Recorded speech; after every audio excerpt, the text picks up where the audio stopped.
All right, welcome everybody to the inaugural episode of the Uncouragement.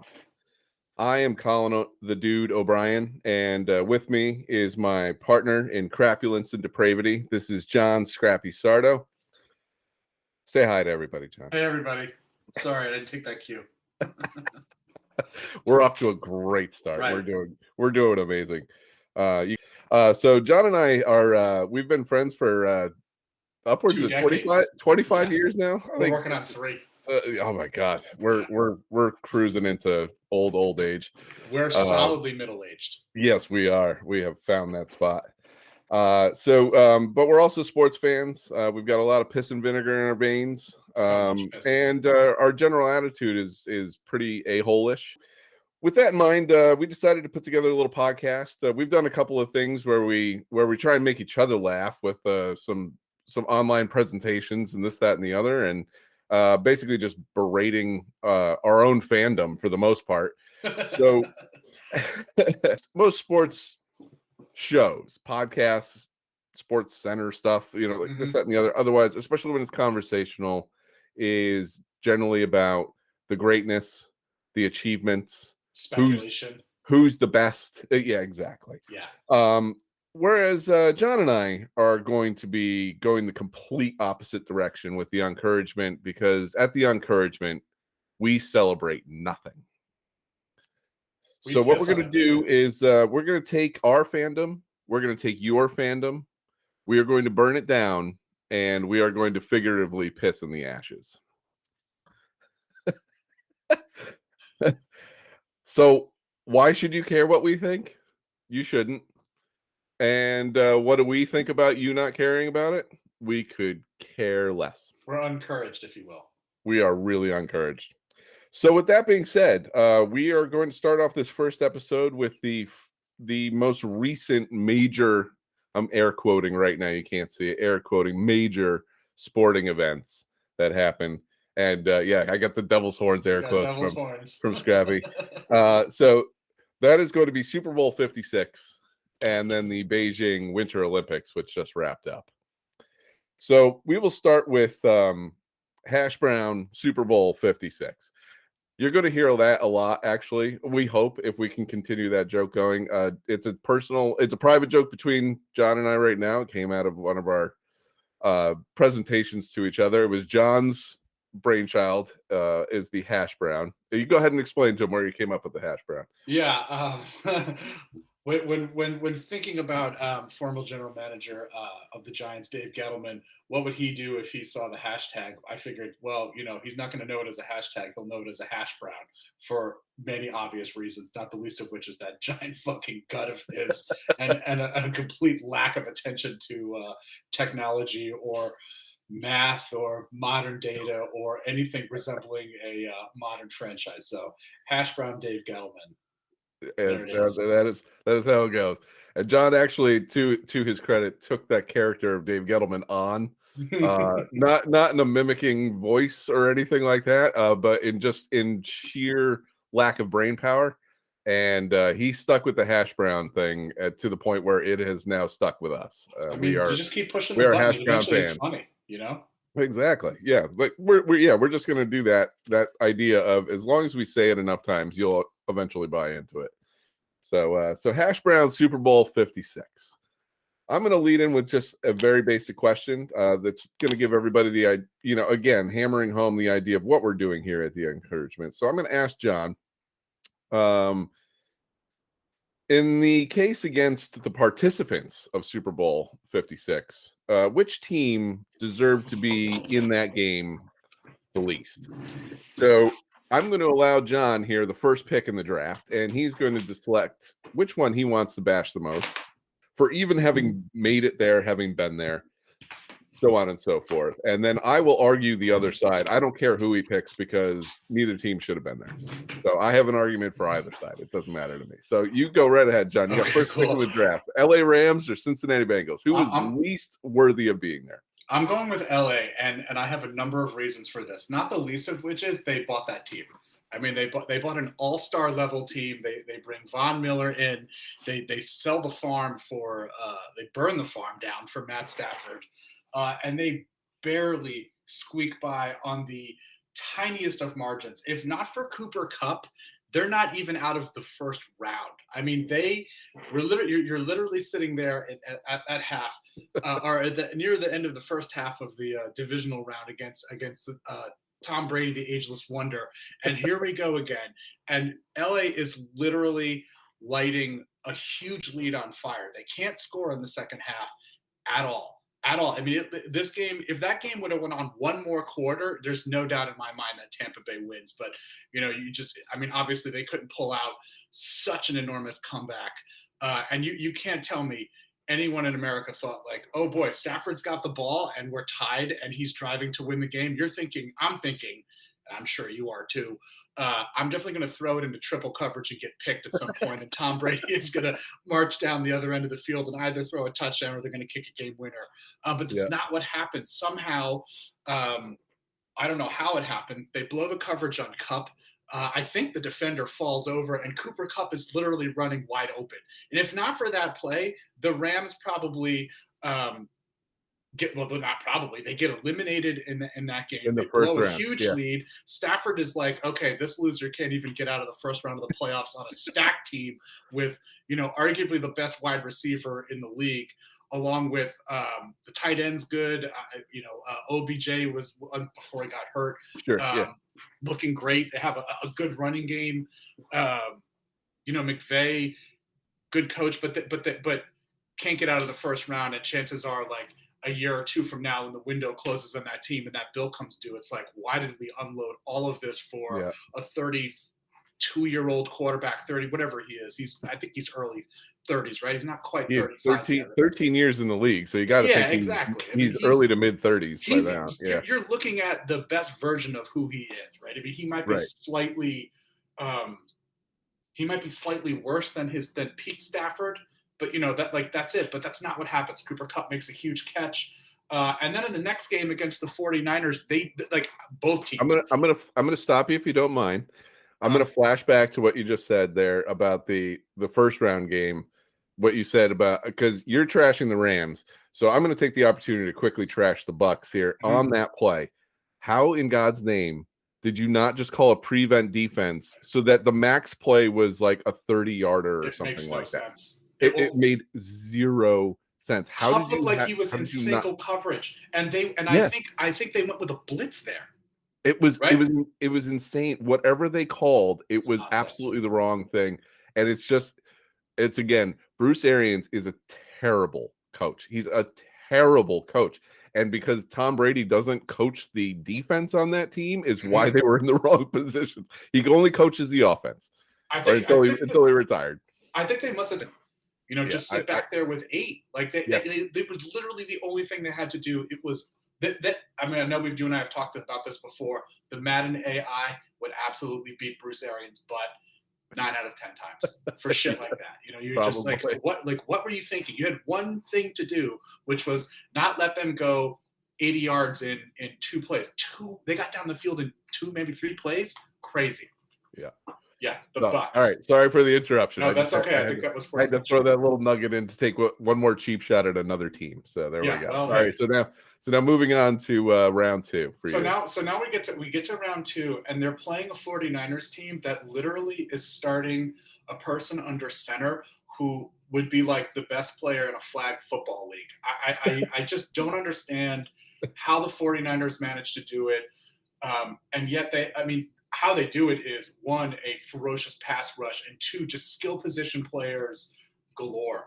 And yet their quarterback, it's like having caviar with like Ritz crackers or something like that, or a really like wonderful meal with all like awesome sides and appetizers, and then like the main dish is like a grilled cheese sandwich. Do you know what I mean? Like that's literally what they're playing with. Yeah.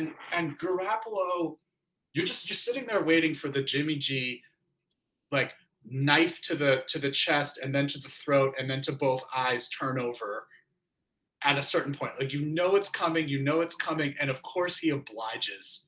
Yeah. right? Like that, Oh, that yeah. offensively in that game, nobody could do anything. And I think the last quarter took what seemed like an eternity. There was that one drive where I really thought um, the 49ers had converted that first down, right? Like it's like Yes. third and inches. It looks like Yep. they got it. They didn't get it. They go for it on fourth. Obviously, they don't get it. I mean, what normally you do? What I don't understand why 90% of NFL teams do this. On fourth and inches, everybody runs. They either hand the ball off or the quarterback goes. Everybody just runs into the pile of people. I don't Right. understand that. Like no one ever thinks like, hey, maybe I should just throw it. Maybe this is the time for that wide receiver bubble screen, or maybe this is the time for some Right. misdirection or a pitch out or something. Like you have to get all you have to do is get your shoulders turned upfield if you're going on the outside. I don't understand why they think they can do that, Yep. and certainly not against the Rams defensive line. And so Or Jimmy G blows it. in fourth and inches, Yeah, Tom Brady has made a career out of picking up 1 yard. I don't know how he does it. He's the And, only he, and somehow how is he the only one that knows which direction to fall? It's I amazing don't because get all it. you have to do is fall. Literally, you just have to fall forward. Can I please bring up Colin and I are huge Giant fans. I have to mention this. Brandon Jennings may have been the worst short yardage back I have ever seen. He is a human chiseled out of granite and diamond. And literally every time the same situation would happen, he would run headfirst into the line and literally go nowhere. Yeah. I don't get it. I don't understand why nobody ever tries the outside. Like you don't want to Right. get your running back or your tight end or your wide receiver in a one-on-one. I bet you know I'm shocked that they didn't give the ball to Debo there. Like Yeah. the best player on the field is Debo Yeah. Samuels. Like, why aren't you giving him that ball there in something? Like, and then they All he get has to do is crash the edge for yeah 6 inches. That's all he's looking for. yeah. So the Rams barely beat that team. I Yeah. mean, barely beat that team. And then this Rams run, they go through a 44-year-old starting quarterback. Then they go through Jimmy G, and then they get to play a Bengals team that if we said this, in sort of in the run up to this, if we had run the playoffs 100 times, how many of the 100? How many times does this matchup happen? Right. 10 or less? Right. Right? They go like the Rams did everything they could, and even in that Super Bowl, they're trying not to win that game. Right. And the only difference in that game is Cooper Kupp. I don't know how he did it. On the last drive, literally, they throw it to him 4 times. Stafford is fitting it into a window that's the size of a donut hole, and he's triple covered, and somehow Cooper Kupp gets open. If that isn't the most impressive single drive for a wide receiver, I don't know what's better, because I don't think anybody had any doubts anywhere in America.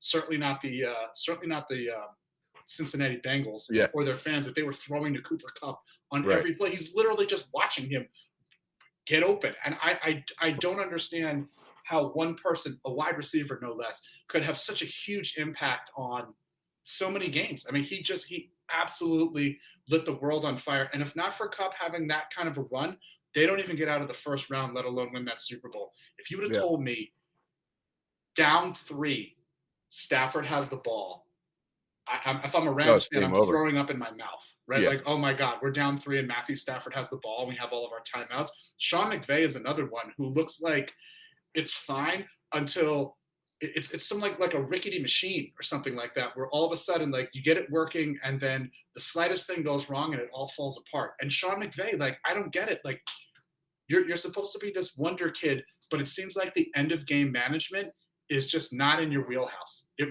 Like, Yep. how many NFL coaches can't handle the last 2 or 3 minutes is beyond me. But I guess it doesn't matter if you can throw it to Cooper Kupp when the defense falls Right. down, or somehow your quarterback is able to throw it through a narrow window, or throw it into a narrow window, and this guy gets open. So there's my case for the Rams. I would say they are the least inspiring Super Bowl champion I can remember in quite a while. And I would add to, on the NFC Championship game, that they shouldn't have even been in that Super Bowl, because Matthew Stafford threw it to Yes. the San Francisco 49ers, Mm-hmm. and that dude just plain dropped it. He dropped the whole game That right was an there. Asante Samuels if I've ever seen one. It was amazing. That was the whole game right Mhm. there. It was over if he makes that pick. It's absolutely over. You know what's interesting as a side note? Who was the guy that made that pick for the Patriots against the Seahawks. He makes the pick. Yeah, it was like McCourty or something like that. Somebody like that. I mean, he wasn't even on the team the year, or he was on the team the year after, but they barely played him. He makes the pick, win the game. Asante Samuel drops the ball in like 2008 or whatever the heck that was, and then this guy, same thing. Like it's amazing just how many times this happens where it's like I throw the ball, it's almost picked, but then it's not, and then on the next play or two later, I come right back and there's the game. Like you gave me the one too many chances. That was it. That was it.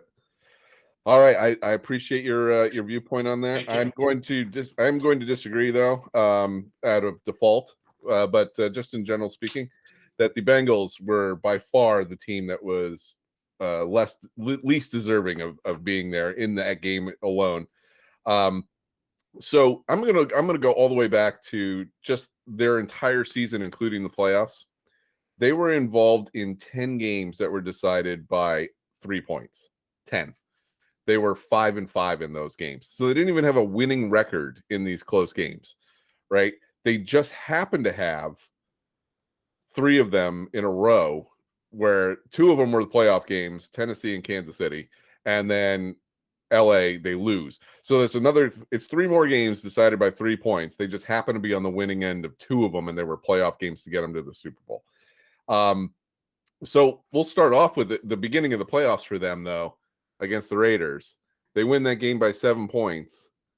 They were winning, then they were absolutely losing.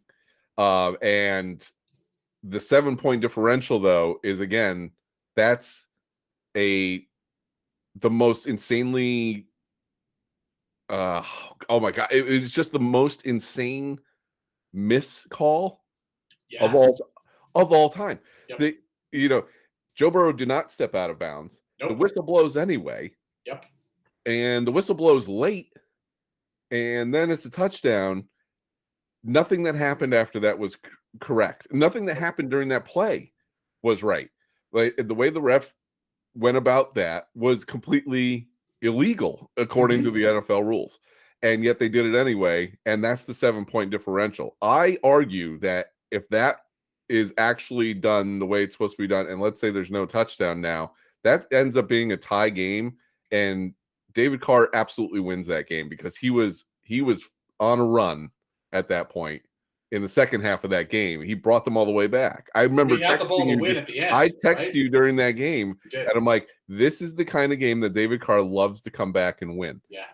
And he was doing it. He was absolutely doing it. And then he just, it just came up a little bit short, but he shouldn't have even been in a position where all he should have needed was a field goal to win the game. Like he shouldn't have needed to try to tie it up. He should have already been tied at that point. So round 1, they shouldn't have even got out of. Then we go to Tennessee, and he gets sacked 9 times. Joe Burrow gets sacked 9 times, and yet they win a 3-point game. I'm putting that on Vrabel. I'm putting that on. How do you let Joe Burrow beat you when you sacked him 9 times? How? It's impossible. 9 times? Like 9. Who's won a game being sacked 9 times other than that one? I mean, I'm not going to go dig into the archives or whatever. It may have happened before, but I can't imagine.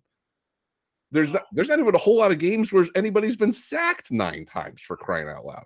You're upset if you get sacked 9 times in 2 games. Let alone exactly. 1. Like your offensive line is pitiful if it's in 2 games. It's pitiful. I don't know what to call that. So now we go to the AFC Championship game, and dear God, what happened there? Because Kansas City's up 21-3. All systems go. Everything's great. Cincinnati has now been exposed for being the team that just lucked their way into the AFC Championship game alone. And then 23 years of head coaching experience out of Andy Reid. Eric Bieniemy is the talk of the town in terms of this guy needs a head coaching job because he's such a great offensive coordinator and this, that, and the other. And both of them collectively forget to run the ball against a 3-4 defense that they saw all second half. And every time they ran the ball, I think they were averaging like 6 yards a carry. Yeah. So like every time they ran the ball, they could pick up a first down in 2 runs and just run the game out, and you win. And neither of them did that. It's one of the greatest failings I've ever seen in terms of a coaching. Like, you spent an entire half ignoring run the ball against a 3-4 defense, an entire half of football, It and felt you like they didn't. were worried, like that they had to keep scoring. Like But somehow we have to keep scoring points. Like you're not going to score you 42 just points in have to back-to-back run out weeks. the clock. Yeah, It's very literally. simple. You Yeah, just have to run out the clock. agree. That's all you have to do. And they gave you every opportunity to do that. They handed it to you. They certainly weren't stopping you from running. I agree with They that. were not stopping you from running. And I can only imagine that was because at 21-3, both of them just were fixated with how much Kansas City barbecue that they were going to put down after in celebration of winning the AFC Championship and going to a third straight Super Bowl. Andy Reid was definitely sipping a Gatorade bottle full of barbecue sauce Oh on the my God, sideline and in the absolutely. locker room, Yeah. without a Oh, doubt. He probably no gets a doubt. barbecue sauce bath if they win the No Super Bowl. doubt. It's the only explanation I have for that. Yeah. So, and then we get to this Super Bowl, and that I at no point, all three of those playoff games, at no point should they have won any of those games. No. And they get there, and then they get exposed again, and Joe Burrow still almost gets them there because of how inept the LA Rams were. Like, he almost gets them across the finish line again. So my next question for you, real quick, what if Cincinnati wins that game? Where does that put them in the history of weakest Super Bowl winning teams? I If mean, they they win that game? have to be way up there. Let's go back to the beginning. Who did they face in round one? The Raiders. So Derek Carr. Who did they Yeah. face in round two? Tennessee. Ryan Tannehill. They have to deal with with Mahomes, with Henry back though with too. Derrick Henry. Okay, fair enough. But Ryan Tannehill. Yeah. I mean, they somehow find a way to Sacked beat 9 Mahomes. times. Right, sacked 9 times, and then they play Matt Stafford. So if they do win that game, they're only going through one even Pro Bowl level quarterback. Right. Yeah. Right, and they're giving up 45 sacks. I mean, Joe Burrow. I mean, if they stay on pace with that, I mean, Joe Burrow is going to get sacked 300 times in the next 3 years and be out of the league with pudding brain by the time they get finished with it. Yeah, I would say they were. I think if you took this Cincinnati team, they would lose to literally every other Super Bowl winner, and I'm including the 07 Giants in there and the 2012 Giants in there, who had probably no business winning either of those games. But I still think that they would beat this Cincinnati team. I think they would beat them handily, to be honest. I agree with you, because this is Yeah. that's the kind of team that could beat them. Is we're gonna break one of Joe Burrow's legs off, and then we're Right. gonna run the ball in the second half, and Eli's gonna make 2 lucky throws and win the game. Right. Like, I like, me, nobody hates Eli like I hate Eli. Nobody hates Eli like And I'm telling you, he would have torched those teams. Eli had a knack for those kinds of games where he would Yeah. somehow just rise to the occasion. Well, he did it twice. Yeah. I can't think of a worse Super Bowl. Honestly, I can't think of two teams that were less deserving of the Super Bowl in my Yeah. entire lifetime. A less uninspiring champion than either of than the Right. Rams, certainly. And you're right. If Cincinnati wins this game, it's not like, okay, we're going to have to remember the 21-22 Cincinnati Bengals as an all-time team. I think No. they literally would lose to every And- team since 2000. Any Yeah. team. Yeah. They would lose to the Super Bowl 1 and 2 champion Green Bay Packers They'd lose to Brad Johnson and the Bucks. that ran like six offensive plays. Somehow Yes. somehow the Packers would figure out a way to beat them. A 'cause drunk Joe they were Namath could beat them. pathetic.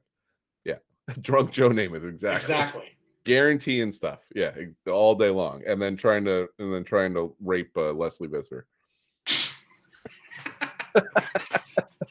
Could you imagine that? Could you imagine Broadway Joe had like a cell phone and knew about dick pics back in the 60s? Holy crap. There'd be a wing of the Smithsonian for him. Right. You'd have to have something. Or like an exhibit in MoMA somewhere. Right. Like, yeah, Just if social media existed back then, the collage that you could make my of him. God. I would've- follow him on Instagram just to see him shit-faced, naked, wearing that fur coat. Could you imagine? Yeah. Holy crap! Yeah. He'd get Me Too'd in 2 weeks. Oh He my wouldn't God. last 2 weeks with an Instagram account. He would absolutely be gone, and Yep. rightly so, frankly. Yeah. Yeah. He'd be out of there for sure. He'd be playing in I don't know. He'd probably be trying to help him start like NFL Europe or something like that. The XFL maybe. Oh yeah, if he hung around long enough. Can you imagine trudging out Joe Namath for to be You like know the how many quarterback for one of concussions he those would teams? have? Oh, how many does he already have? God, Like I mean, give me a break. I don't know. I don't know where the drunkenness and the concussions like start and stop with him. All right. Did you have any questions for was there anything planning on you? Because I've got another one if you want to. It's a Hit simple me with the question. question. Let's see what your second one is, and if not, Okay. I will ask my question. Okay. So all right, I've got two questions. But I'm gonna ask this one because I think this one is more pertinent, especially Okay. when it comes to sports. Um, which is the worst combination? LA traffic and smog or Cincinnati's sulfur stink and skyline chili? Oh my god. Oh my god. I mean, let's see. LA traffic definitely makes me want to like either shoot myself or like close all the windows up and pray for carbon monoxide poisoning, Which or you'll just let probably the get from the smog in smog. and die. Yeah. Right? Like I could do that. Yeah.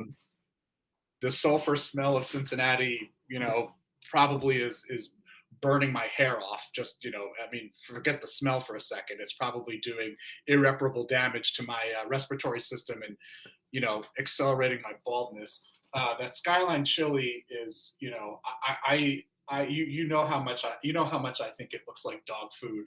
I wouldn't feed that to prisoners, frankly. I wouldn't feed that to if you had like a Nazi war criminal on trial and he was about to get hung, right? And rightly so. I wouldn't even give him that as his last meal. That's Yeah. how little I think of skyline chili. So if I have to pick one over the other, oh man. Oh, I guess I'll take the smog and the traffic because at least I can die listening to like the radio or something. I'm down with it. Or you can go get a decent meal. Is At least I can go get a I decent think there meal. I think there's that. It's like There's at least water, right? I can go see the ocean. I mean, yeah. Cincinnati's as landlocked as it gets Yeah, exactly. Except for that river of smell. of sulfur. It's probably skyline chili floating down that river, It probably is. It's the exhaust from making skyline chili. or it's whatever comes out. It's just an Yeah. open sewer. How did you get this egg fart smell in your entire city? I don't Yeah, like why? Why does your city smell like a stale fart? Oh, right. this tastes like that. Hey, Let's put it on pasta. What do you say? yeah, we got nothing else. It's either that or mashed potatoes. Right. All right. Anything else on the on the Super Bowl front? Super Bowl hash brown, Super Bowl 56. No, I think we lit them both on fire pretty good. All right. Well, let's move on to the next piece of junk that we had to deal with the last few weeks. So that was the Beijing Winter Olympics. Dear God, I didn't even watch it. I watched so sparingly. Same. Well, I watched like two events. Maybe I shouldn't say I didn't watch it. I watched Yeah. it twice. I'm not I found when the ski jumping was on because I am actually a fan of the ski jumping. Yeah. And then I would get caught up every now and again in some curling. I'm not gonna lie. Samesies. Yeah, little bit of curling here and there. Yep. And then the last day of the Olympics, I saw this thing, and I'm like, this is why I don't watch the Winter Olympics in general. The last event was called, it was a speed skating event, and it was called the Mass Start. And it was literally that. It was like when you had all the cars set up for a NASCAR event, and then they say go, but you don't go. You're like behind the pace car. Oh my God. All of these skaters, they have to just kind of work their way around the track without accelerating. And then after that first lap, then it's like the pace car leaves and you get to accelerate. But they don't accelerate because they have to go like 16 laps. Every 4 laps at the end of it is worth points. Points. Points. How do you score points? By going around in a circle? Like, by finishing first, second, or third, you get points for that set of 4 laps. Okay. The problem with this scoring system is that it's only really viable for getting people into the finale, because the finale, whoever finishes first, second, third gets like too many points to be beaten by anybody else. Okay. I mean, what you're describing to me sounds like a free skate at like an ice skating rink somewhere. It's so Like everybody starts skating. It's so ridiculously dumb. I can't even. That's a sport. Like people This train is- for that every 4 years. This is not only a sport. This is an Olympic sport. Right. Well, Like gold medals were handed out for this crap. do they just make these sports up so that they can cover like 2 weeks of the Winter Olympics? Because I feel like 2 weeks is way too long for it. Like, how about a nice long weekend? Like, just do it over President's Day weekend or something like that, or whatever. Maybe after, I don't care. Pick a weekend, but 2 weeks of made up sports. And like, let's be clear, like they added all of the snowboarding events so America would stop getting killed in the Winter Olympics. Like, oh yeah, we can snowboard. That's the only thing we can do. We can do some flips and crap. Anything with tricks, outdoor tricks, like we're good at that. But if it requires like any type of skill, like who was our last like good downhill skier on the men's side? Like we can't do anything. And let me just say, what was his name? It was like Johnny Mosley or something like that. Didn't he like almost die? Yeah, but I think he won. I thought he won a medal or something like that. Maybe he did. He was like in one of those Olympics that he was in. I don't know. I don't. Right, but before him, like I doubt that there was like any male skier that was any nearly that good. Yeah. When I was growing up, it was that guy Alberto Tomba. The Italian. He guy. would win the Super G every year, whatever the heck it was called. That dude would just go out and get hammered like the night before on red wine and just like win a gold medal hungover. And he won like 3 straight Olympics. Like what? That's a sport? Right. Why don't they just put darts then into the Olympics? That's at least more exciting. Have you seen what European dart championships look like? Oh my god, it's like pro wrestling. Yeah, exactly. They have all the intros and the pageantry. They have ridiculous nicknames like the boa constrictor. They can't even get like the snake names right. Right. You pick Cobra. You pick a boa constrictor. It's because he's gonna suck the life out of you, John. Yeah, exactly. All right, he's gonna squeeze the life out of you. Like, and it's all fat dudes in what looks like to be garbage bags with like sleeves and a head cut out of it, except that there are endorsements or there's endorsements on there, and that goes for a shirt. I mean, not for nothing. If you can hold a beer in your hand while playing, like that sounds awesome to me, and I want to see that on TV. Yeah. Yeah, games of skill. Games of skill. That sounds like more fun. And let me tell you, I watch darts. I know I've completely derailed this from Winter Olympics, but I think that's how much I have to add. It's actually more interesting than the Winter Olympics, so might as well. Let's keep going. Dart championships, like you see these fans, they're dressed up in costumes. It's like a drunken bacchanalia while they're watching it. Like that sounds way better than the austerity and pageantry of the Winter Olympics. Yeah. I would be remiss if I didn't mention the Russian Olympic Committee, which time and time again shows why they should not ever So if cheating matters and if performance enhancing drugs actually matter, how they're ever allowed in is beyond me. If they don't matter, then let them all in. But giving performance enhancing drugs to a 15-year-old child is as low as it gets. Like, and then when you had to take her off of those drugs and she fell apart, and unbelievable. She couldn't keep her heart rate low anymore, and she falls apart. And then you do the worst case scenario of I'm going to tear this little girl apart. She's 15 years old, and the coaches just could not have been more. They could not have been more like emotionally abusive to her over that whole thing on worldwide television. It was for the whole world to see. Like, what did they gain? Like, if she would have won the medal, like, what would they stand to gain? She'd always be the person who won the medal because you cheated. right? Yeah. Or if you don't win the medal, which is where you are now, and instead you throw her out there and you watch her melt down on national television, like what did you gain? I'm like either kick them out or don't. But like Yeah. this is the worst possible outcome that could have taken place. Like, okay, we're gonna ruin a 15-year-old's life. Like she's never gonna skate in another Olympics, right? Like I mean maybe she will. I don't know. I mean, But I bet you she comes back in 19. It's just like, by that point, has anybody woken up? 2026. Are you allowed? Are Russians even allowed to be participants anymore? You know, like, Who can knows? we finally get rid of this idea that the Olympic Committee is a country? It's ridiculous. It's It's absurd. absolutely absurd.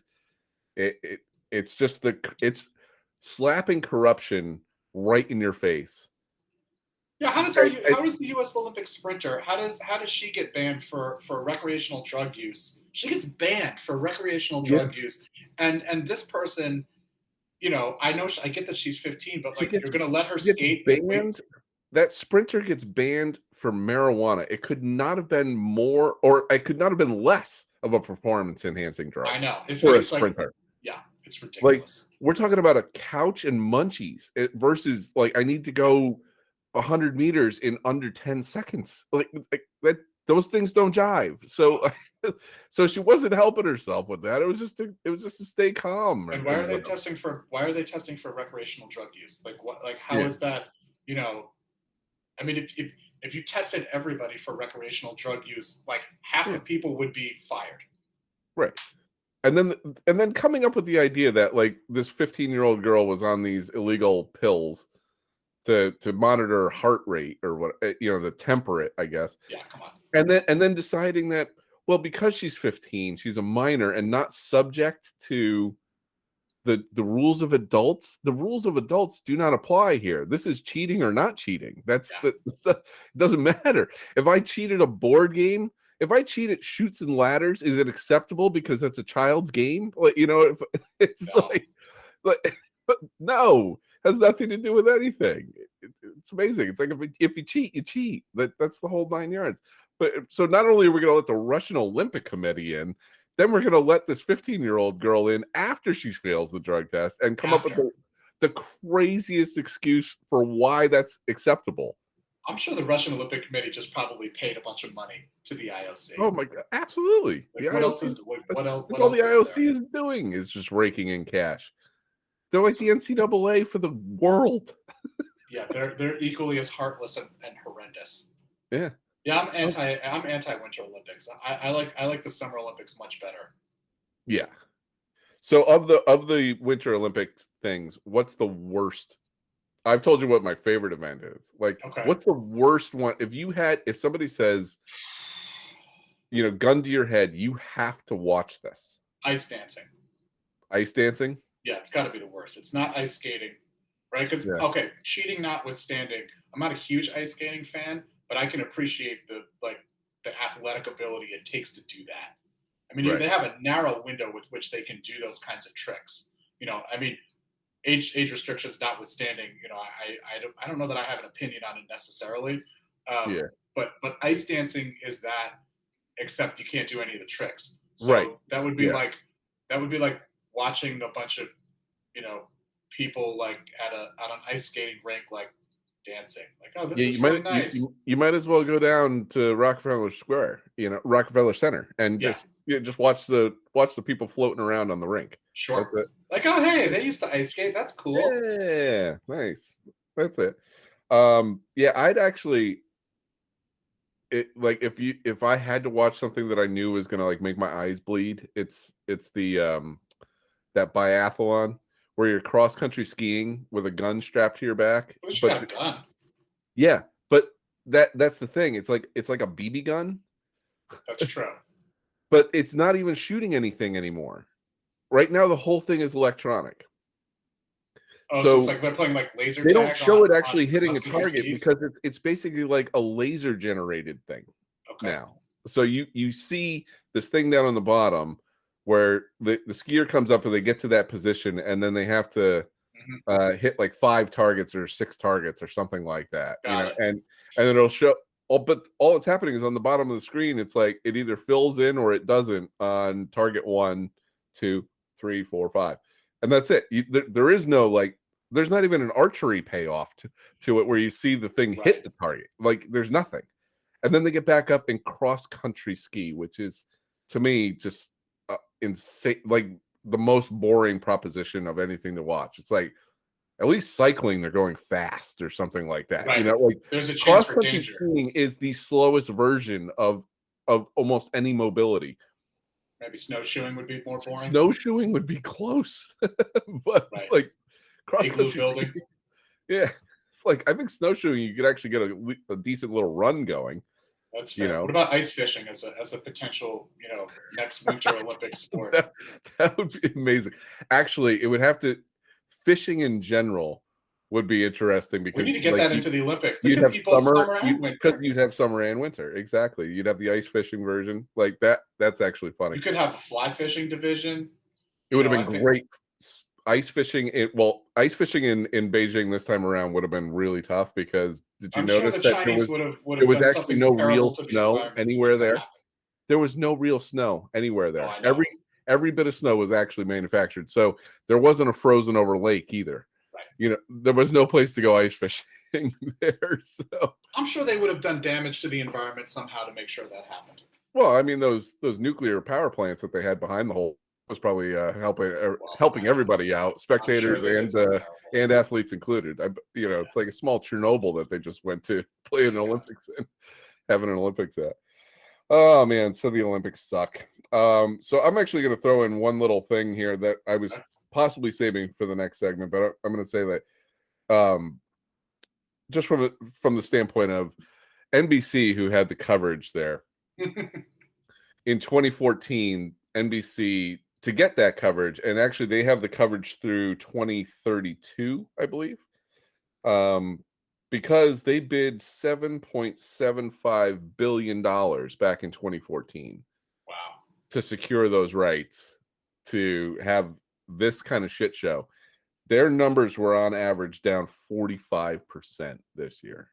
This version of it. In a pandemic where nobody's going anywhere. 45% they were down. Well, again, it was a ratings disaster. It was an absolute ratings disaster that they, some portion of that 7.75 billion was invested into this. They might as well just say this was a wash, and the real investment is like backloaded into hopefully post-pandemic Olympics where their lease. where people are actually in the stands again and this, that, and the other, and we're not doing it right down the street from Wuhan. That helps too.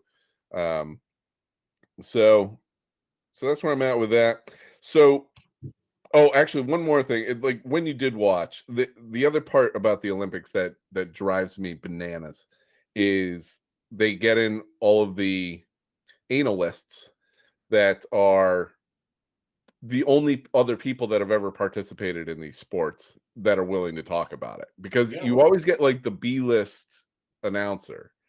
They're always shoving some sort of B-list announcer into this as the host.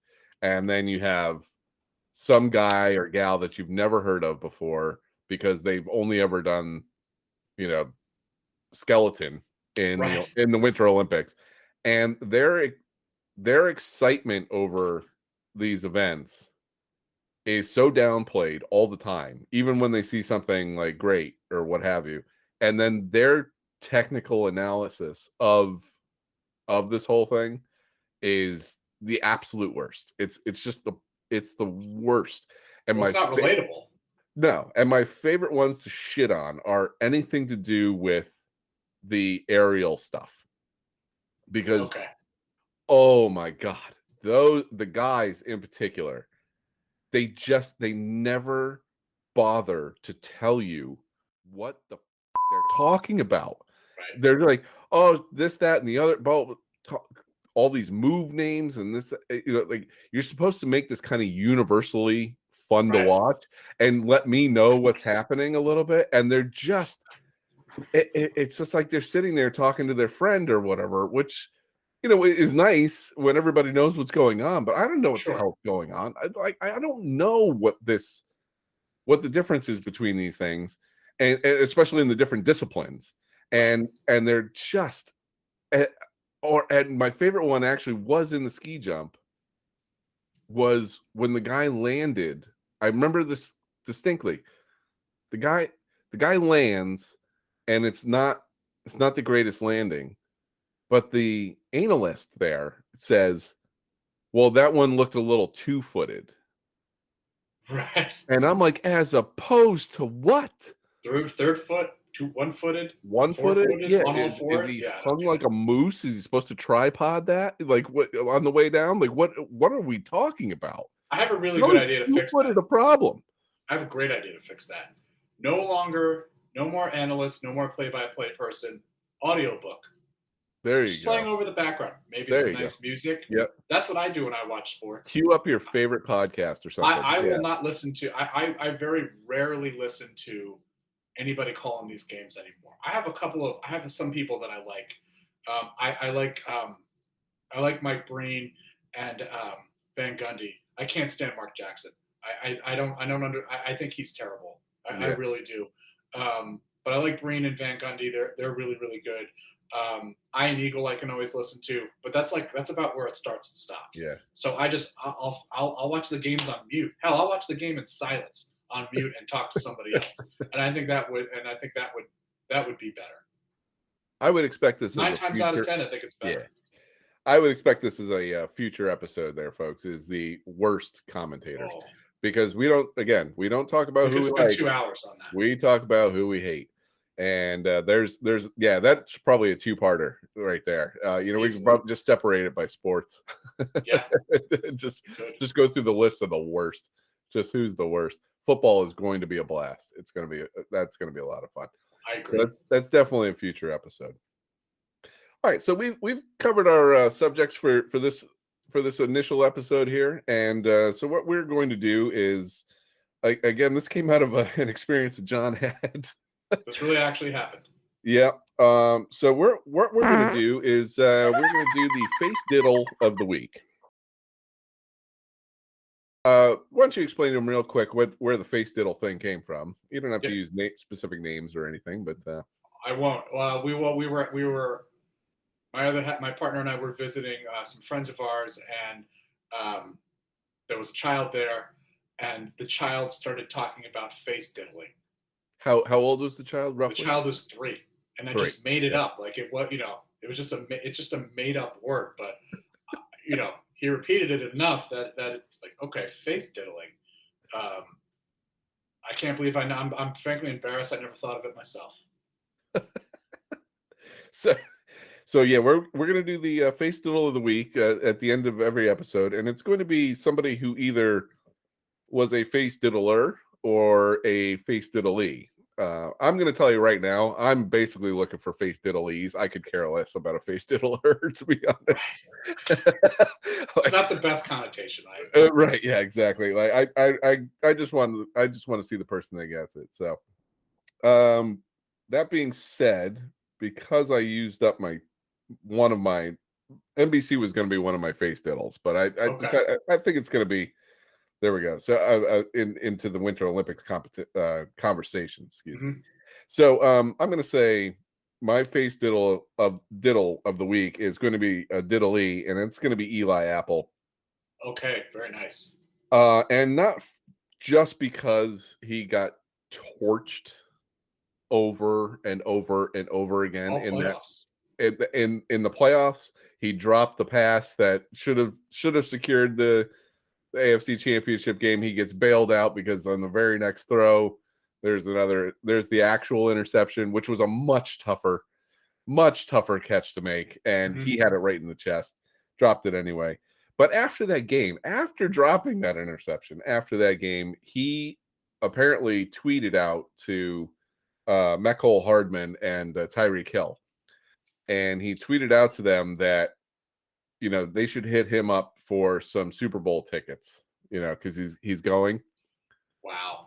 To which they did not take too kindly to, but they just waited. They waited, and then after watching him get ripped apart, in particular on that final drive, but get ripped apart by Cooper Kupp all day long at that Super Bowl, they had some nice choice words for him, and then the entire internet started dragging Eli Apple. But it gets better. Wow. Because after about a week, roughly, of Eli Apple getting just smashed, being turned into a meme, dragged throughout every social media platform, who do you think comes to his aid? I don't know. On social media, who comes to his aid with facts, figures, and all right. So here's the message that got put out in defense of him. Okay. Was that there's only 29,000-ish people that can say they played in the NFL in the history of the NFL. All time. Okay. All time. Of those, there's only like 12,000 that can say they played more than 4 years. Oh, that's nuts. Right? And that, that Eli Apple has accomplished them, puts him in that air quotes, in that quote unquote elite company. He's one of 12,000. He's one of 12,000 in the history of football. Okay. Who do you think said that for him on his behalf? Good God. Who do I think could do that level of math? Jesus. Well, it's not somebody with CTE, that's for sure. So it's not Gronk. I don't think Gronk can count past 87 anyway. I don't know. Colin, I have no idea. It was his mom. His mom. His mom. That makes my heart happy. To his defense on social media. Yikes. Eli Apple's his sole support group was his mom. That might be his only fan. Like, is there anybody running around there with an Eli Apple jersey on? Are we missing that nobody on the Bengals had anything particularly nice to say about him? I don't hear Joe Burrow or Jamar Chase running to his aid. They're like, how fast can we get this asshole out of here? You cost us the game, you dipshit. God, I hope Tyreek Hill scores 4 touchdowns on him and goes for 250 yards next year when inevitably they have to play each other in the regular season and that game gets hyped up in week 6. Like, here's the rematch. Like, it's not a rematch. Like, come on. I hate that. I hate that. Oh, and by the way, we'll have to watch the inevitable, terrible rematch between the Bengals and the Rams in week 1 or 2. Yeah, as if that's somehow exciting. It's the Thursday night game, right? Is it always like the Thursday night game or something? Like that? Like, well, let's open the season with a game that was really uninspiring. Let's watch it again when everybody's a year older. Yeah, and hopefully Joe Burrow's got somebody that can block in front of him. Hopefully, maybe. So I'll just bookend that whole thing with the ultimate drag for me on Eli Apple was. The ultimate face diddle on Eli Apple was Stu Gatz from the Dan Le Batard show with Stu Gatz. He does his game notes at the beginning of every week from like he recaps the weekend and such, and he just threw in this one line, and I started cracking up laughing. An apple a day keeps the Lombardi away. Good God! Oh Jesus! I want that on a shirt.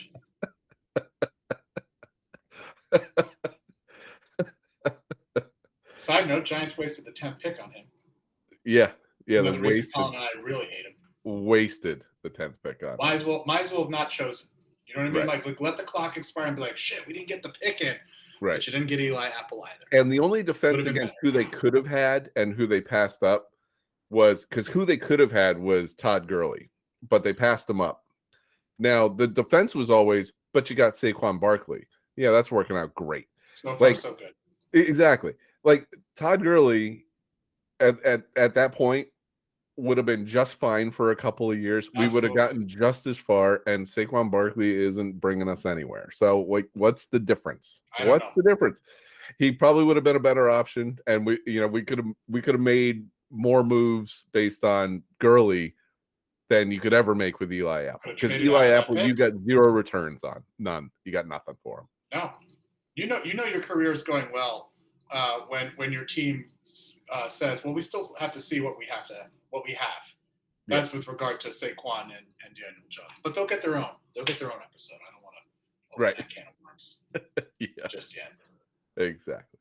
All right, what do you got? What do you got? Face diddle of the week. I have two face diddlers of the week, and they're interestingly linked.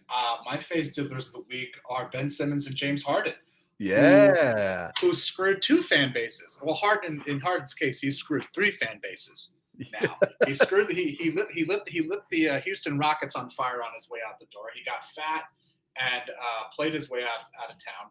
Then he Yep. did this. Then he's like, oh, okay, you know what? I'll join my friends on an NBA 2K team. Mm-hmm. We'll if for best team of the 2010s, we'll put that together, and then we'll just show up and win an NBA championship. Guess it doesn't work that way. And then when I get tired of when I realize like hitching my wagon to Kyrie Irving and relying on him to do anything other than what Kyrie Irving feels like doing in the moment, when that doesn't seem like it's going well, you know what? I'll just burn it down again, and I'll go to Philadelphia. And you know what? Not for nothing, but he is still fat. He's still out of shape, Yeah. and he can't get to the rim anymore. So No. 2 years from now, when you're paying him nearly $60 million, he's going to get a max deal. Like they're going to give him a max deal. He's opting in. I'm air quoting hard when I say that. Yeah. He's opting into something like $45 million.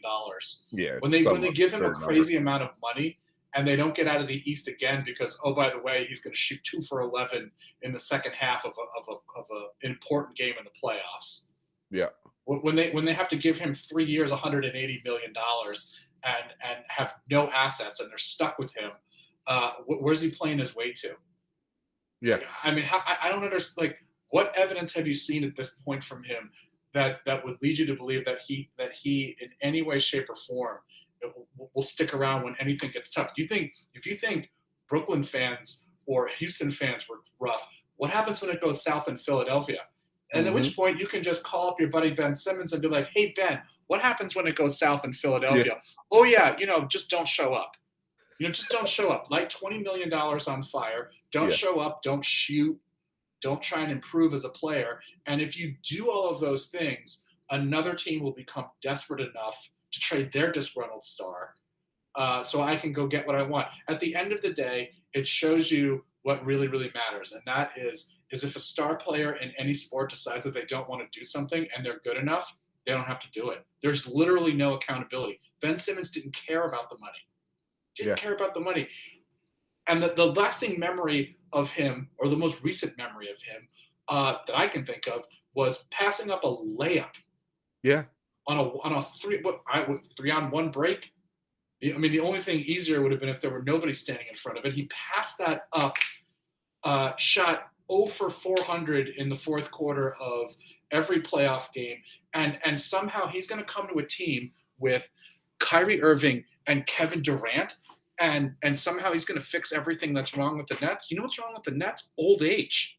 Yeah. That's what the problem with the Nets is. How does a dude who has it's zero old age offensive and Kyrie Irving deciding I'm not going to play anything except on the road where I'm allowed.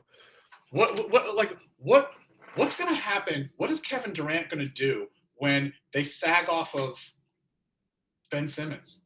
Yeah. Like KD will have okay, we're going to leave him wide open. The only dumber trade that I can think of for in recent memory was when the Lakers traded for Russell Westbrook. I remember seeing a clip. They're my runner-up diddler of the week was Russell Westbrook somehow managing to get traded to LeBron's team. Like literally, LeBron standing 7 feet off of Russell Westbrook, daring him to shoot, and that's the treatment Simmons is going to get. Why on earth would another team like, I don't know, the Bucks or the Heat? They're smart teams. They're well-coached teams. They're well-run teams. Like, okay, we're going to. Him. He stayed in the East. They've played him. Yeah, I cannot wait to see when the Nets play the Sixers. Like, I'm praying that happens in the playoffs, and both teams just melt under the pressure. Kyrie Irving won't be there for. If you're a Brooklyn fan, or a New Jersey fan who's come over to Brooklyn, or you're a new Brooklyn fan, you're like, oh my God, we have Durant, Irving, and Harden, and that they played 16 games together. I think they went 15-1 or whatever it was in those games, and they were like, you're never going to see that again. Yeah. Right? Like you don't get to see that. And then if you're the Sixers fans, you've endured so much to get to this point, and now it's like, not for nothing, but that window looks like it's closed for both teams. I I think so. just don't see it. I totally agree. My two face diddlers of the week. Oh, I shout out to like it. Vladimir Putin for being a runner-up face diddler of the week, face diddling all of Ukraine. Yeah. And causing an international incident for Yeah. the umpteenth time. Hey, thanks for that. Yeah. There we go. So thank you everybody for listening to us. Hash brown Uncouragement, hash brown face diddlers, Hash brown piss and vinegar. Yeah, so we'll come back. We'll have some more. Like I said, we'll probably do some commentators. We'll probably, you know, if you know us, which not many of you do. Probably all of you do, because there's going to be like 4 people that listen to this. Right, but exactly. But just if there's something you'd like to for us to discuss, to bash on, for us to be encouraged by, like, go ahead, feel free, send that out. And until next time, we're just going to continue to celebrate nothing. All right. Goodbye, folks.